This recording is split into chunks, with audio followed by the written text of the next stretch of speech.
وہاں پہ اس کے لیے ورڈ آیا مہیمن، یعنی یہ نگہبان ہے اگلی کتابوں کے اوپر کہ ان کی کون سی باتیں درست ہیں اور کون سی ٹیمپرڈ فارم میں. یہ کتاب ان کے اوپر نگہبانی کرتی ہے. یہاں پہ الفرقان کہا گیا، اور خود ہمارے محبوب امام کائنات سید الاولین والآخرین شفیع المذنبین رحمت للعالمین خاتم النبیین سیدنا و مولانا امام اعظم محمد رسول اللہ صلی اللہ علیہ وآلہ وسلم کے لیے بھی صحیح بخاری میں الفرقان کی ٹرم یوز ہوئی ہے. محمد فرق بین الناس، محمد لوگوں میں حق اور باطل میں فرق ہے، یعنی نبی علیہ السلام کی پیروی کرنے والا حق پر ہے، آپ سے مخالفت کرنے والا باطل کے اوپر ہے. تو قرآن بھی الفرقان ہے اور رسول اللہ بھی الفرقان ہے صلی اللہ علیہ وآلہ وسلم. پھر اللہ تعالیٰ نے ساتھ ہی فرما دیا فَمَنْ شَهِدَ مِنْكُمُ الشَّهْرَ، اب جو کوئی بھی تم میں سے رمضان کا مہینہ پائے فَلْيَصُمْ، تو اس کا کام ہے کہ اس میں وہ روزے رکھے. اور پھر آگے اس کے احکامات آئے کہ روزے کی لینتھ کیا ہے، اس میں کون سی شرعی پابندیاں ہیں، جو لوگ روزہ رکھنے پر قادر نہیں ہیں، بیمار ہیں، ان کے لیے شرعی حکم کیا ہے، مسافر کے لیے کیا ہے، مریض کے لیے کیا ہے. پھر میاں بیوی کے تعلقات کے پوائنٹ آف ویو سے بھی چیزیں ڈسکس ہوئیں. وہ آپ خود پڑھ لیجئے گا، اگر میں ایک ایک چیز کو اس طریقے سے ڈسکس کروں گا تو پھر تو کافی زیادہ ٹائم لگ جائے گا. لیکن چونکہ یہ ساری باتیں آج آٹومیٹکلی کور ہو جائیں گی ہمارے فقہی احکام و مسائل کے اندر انشاءاللہ تعالی. صحیح بخاری اور صحیح مسلم کے اندر یہ حدیث موجود ہے. اللہ کے محبوب صلی اللہ علیہ وآلہ وسلم نے فرمایا اسلام کی بنیاد 5 چیزوں کے اوپر ہے. نمبر 1 اس بات کی گواہی دینا کہ اللہ کے سوا کوئی معبود نہیں اور محمد صلی اللہ علیہ وآلہ وسلم اس کے بندے اور اس کے رسول ہیں. دوسرے نمبر پہ فرمایا نماز قائم کرنا. تیسرے نمبر پر زکوٰۃ دینا. چوتھے نمبر پر حج کرنا اللہ کی راہ میں اگر استطاعت ہو. اور 5ویں نمبر پہ فرمایا رمضان کے روزے رکھنا.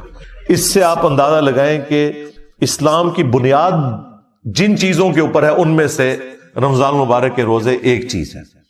پھر صحیح بخاری اور صحیح مسلم دونوں کے اندر یہ حدیث موجود ہے کہ اللہ کے محبوب صلی اللہ علیہ وآلہ وسلم نے فرمایا جس شخص نے بھی ایمان اور احتساب کے ساتھ، یعنی اس نیت کے ساتھ کہ وہ تزکیہ نفس اپنا کرے گا، اللہ سے ثواب لینے کی امید جس کے اندر موجود ہے، رمضان مبارک کے روزے رکھے، اللہ تعالیٰ اس کے پچھلے سارے گناہوں کو معاف فرما دے گا. اور جس نے ایمان اور احتساب کے ساتھ رمضان مبارک کی راتوں کا قیام کیا، قیام اللیل جسے آپ تراویح بھی کہتے ہیں، اس کے بھی اللہ تعالیٰ پچھلے سارے گناہوں کو معاف فرما دے گا.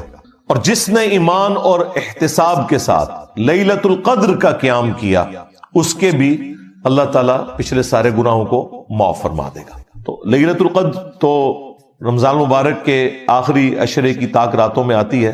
یہ پچھلے دنوں جو میری شب برات سے متعلق ویڈیو ریکارڈ ہوئی تھی اس میں میں نے تفصیلاً اس کے اوپر گفتگو کر لی ہے کہ وہ سارے فضائل جو یہ شب برات کے لیے بتاتے ہیں وہ بیسیکلی لیلۃ القدر کے ہیں، جس کے بارے میں پوری سورت قرآن میں نازل ہوئی ہے، انا انزلناہ فی لیلۃ القدر. ایک اور حدیث ہے صحیح بخاری اور صحیح مسلم کے اندر کہ اللہ کے محبوب صلی اللہ علیہ وآلہ وسلم نے فرمایا کہ جب رمضان مبارک کا مہینہ آتا ہے تو اللہ تعالی جنت اور رحمت کے دروازوں کو کھول دیتا ہے اور جہنم کے یعنی دوزخ کے دروازوں کو بند فرما دیتا ہے، اور سرکش جو شیاطین ہیں انہیں جکڑ دیا جاتا ہے. سارے شیاطین نہیں قید ہوتے، سارے قید ہوں تو آپ کو جمعہ پڑھانے کے لیے کون آئے؟ سارے نہیں قید ہوتے ہیں، ظاہر ہے یہ تو سلسلہ. بہرحال اوورآل ایک ماحول بن جاتا ہے نیکی کا کہ سرکش شیاطین کو قید کر دیا جاتا ہے. باقی جو انسان کے ساتھ نفس لگا ہوا ہے، جو انسانوں میں شیاطین ہے، وہ تو اسی طریقے سے گھوم پھر رہے ہوتے ہیں. لیکن پھر بھی رمضان میں دیکھیں شیاطین قید ہونے کا یہ فائدہ آپ دیکھیں کہ رمضان نشریات میں سارے اکٹھے بیٹھے ہوتے ہیں، آگے پیچھے نہیں اکٹھے ہوتے، اور وہاں پہ افطاریاں بھی اکٹھی کرتے ہیں.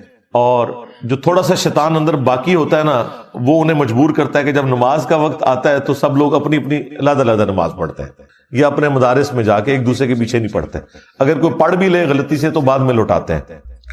ایک اور حدیث ہے صحیح بخاری اور صحیح مسلم کے اندر کہ اللہ کے محبوب صلی اللہ علیہ وآلہ وسلم نے فرمایا کہ جنت کے 8 دروازے ہیں، ان میں سے ایک دروازہ ایسا ہے جس کا نام ہے الریان، اور یہ خالصتاً ان لوگوں کے لیے ہے جو رمضان مبارک کے روزوں کا اہتمام کرتے تھے. یعنی رمضان مبارک کی اللہ کے نزدیک یہ اہمیت ہے کہ ایک اسپیشل دروازہ ہی روزہ داروں کے لیے اللہ تعالیٰ نے جنت کا مخصوص کر دیا. اللہم اجعلنا منہم، اللہ تعالیٰ ہمیں ان میں شامل فرمائے، آمین. پھر ایک اور حدیث ہے بڑی رکت انگیز، بخاری اور مسلم دونوں میں ہے، کہ رمضان مبارک کا مہینہ وہ ہے جس میں اللہ تعالیٰ نیکیوں کا جو ثواب ہے وہ 700 گنا تک بڑھا دیتا ہے. پھر اللہ کے محبوب علیہ السلام نے فرمایا کہ رمضان مبارک کا مہینہ وہ مہینہ ہے کہ جس میں جو شخص روزے رکھتا ہے اس کے لیے اللہ تعالیٰ کی طرف سے یہ پیغام ہے کہ روزہ خاص میرے لیے ہے اور میں ہی اس کی جزا دوں گا. اور ایک روایت میں آیا کہ میں ہی اس کی جزا ہوں، یعنی خود اللہ جزا ہے اس کی. اور وہ اسی حدیث میں آگے الفاظ موجود ہیں کہ روزہ دار کو 2 خوشیاں نصیب ہوتی ہیں، ایک دنیا میں جب وہ افطار کرتا ہے، ظاہر ایک آزمائش ختم ہوئی، اور ایک جنت میں جب وہ اپنے رب سے ملاقات کرے گا، وہ اس کی الٹیمیٹ خوشی ہوگی. دنیا میں بھی ہم نے ایک روزہ رکھا ہوا ہے جس کا افطار کا وقت جو ہے وہ آخرت ہے. یعنی دنیا میں اللہ تعالیٰ نے جو حرام کاموں سے روکا ہوا ہے، اگرچہ ان کے اندر اٹریکشن ہے، وہ ساری کی ساری نفسانی خواہشات کی تکمیل جنت میں ہونے والی ہے، تو وہاں پہ جا کے یہ روزہ کھل جائے گا انشاءاللہ تعالی.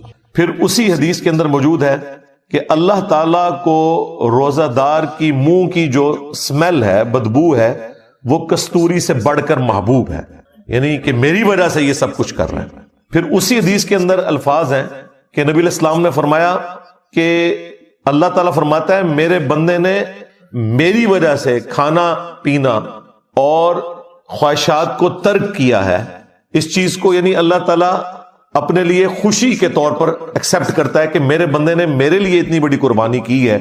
پھر نبی علیہ السلام نے ساتھ فرمایا کہ روزہ دار کے لیے روزہ ایک ڈھال ہے، فحش اور گناہ کے کاموں سے بچو، اور اگر کوئی تم سے روزے میں جھگڑنے کی کوشش کرے تو اس سے جھگڑا نہ کرو، اور بس اتنا کہہ دو کہ میں روزے سے ہوں، تاکہ اگلے بندے کو بھی شرم آ جائے. ویسے بھی روزے کی حالت میں انسان کا دل ہی کو نہیں کرتا لڑنے کو، خصوصاً عصر سے لے کے مغرب تک، اس وقت تو کسی کی آواز بھی اچھی نہیں لگتی. تو ایک نیچرل ایک پریکٹس بھی ہوتی ہے.